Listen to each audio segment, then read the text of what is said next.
Good evening, kids. In today's lesson, we'll study the game Emmanuel Schiffers versus Mikhail Chigorin in 1880. So let's see what's happening here on the chessboard.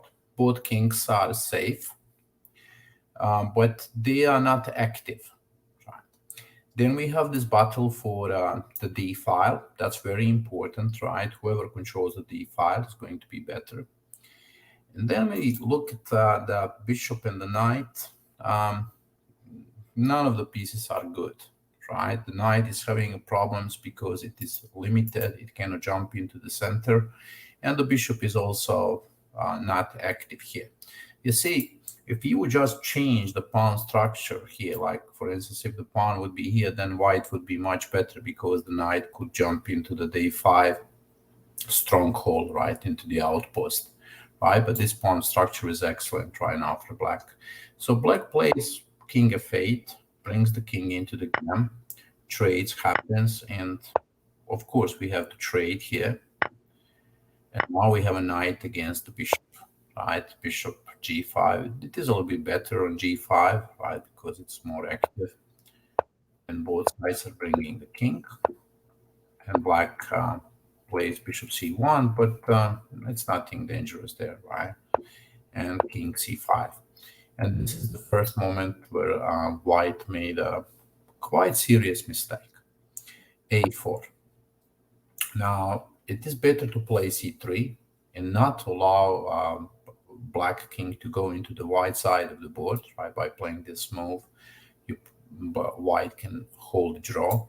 But this one creates a problem, saying black could play here king b4, and I would suggest that this is the first position you should practice with a computer, right? Play king b4 and see if the computer can defend this position. Now, that's not what happened in the game. Chigorin played b5, and it's understandable because he wanted to create an outside pawn, right? He wanted to create this pawn that is very unpleasant against the knight. That's knight e3. They repeated the moves here, and a5, and now bishop d4. Right. So let's see after this move bishop g1 and b4. It would be nice to push a4, but you cannot do it because here after b4 your king has to move from the center, and then it would be impossible to win. So that's why Chigorin played b4.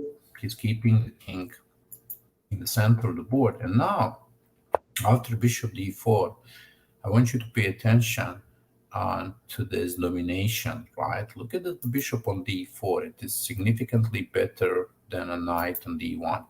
The knights, they have a problem on the first rank, right? Of course, on the 8th rank, on the side of the board, right? That's where the knights are usually not good. Now, of course, there are exceptions, right? We have to look at every position, and there are many exceptions, but this is a general rule, right? Where the knights are quite bad on the first rank or the last rank, right? Now, what's happening is also white is getting into the zugzwang position. I'm sure you remember what the zugzwang is. That means any move you play might be a bad move. So white is playing right now king c2 because he's running out of the moves, and black finally breaks through. So now black wants to push the pawn forward, right? This pawn could become queen. Pawn takes, king takes, and it looks like black is much better, right? Because black pieces are really dominating the center of the board. But after this move,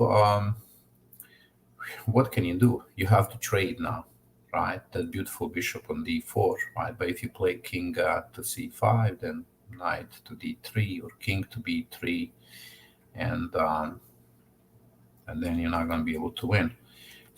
Here you have to trade, and the question is, can black win this game? We'll see the position is still a draw, right? But but white lost the game. This is a kind of game where you play for a very long time and you're doing very well and then you lose. It happened to me so many times. Okay, f6 and h4, h5, and here check.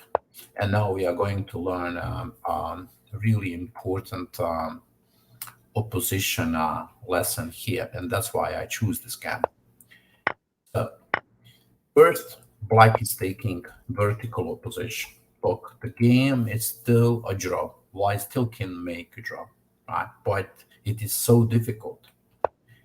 King c5, another opposition, and here king e3. Now black plays king b4. So black is moving into the white side of the board, and this is the moment where white made a big mistake. White played king e3. We'll come back and see what was the correct move here. Right, there are two of them. Pawn takes, and look how black wins right now. King c3. This is a horizontal opposition right now.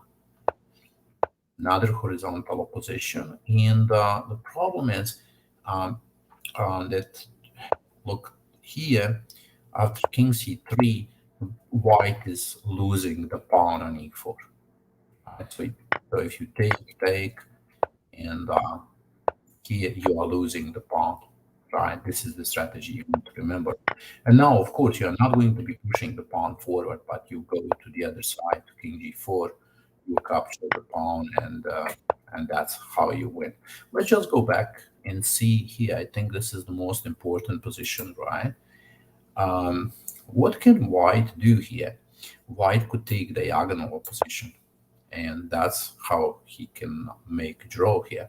Right, let's say you play king c4, then king c2, king d4, king d2, and you don't allow black king to go into your side, or after the diagonal opposition, say king b3, then king d3, you take a horizontal opposition.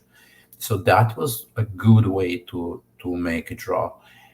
There's also another way, that's by taking, because the black king is far away, you can push this pawn.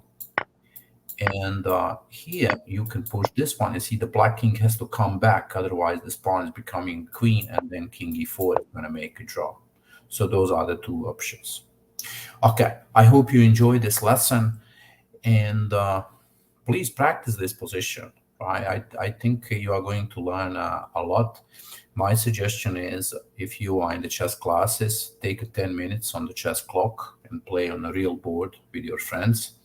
Or the other solution is play here with a stockfish, like they take like 10-15 minutes and just practice, right? You can even take a moves back, if you make mistakes, and just go over and over and over, and you'll see how much you are going to be learning.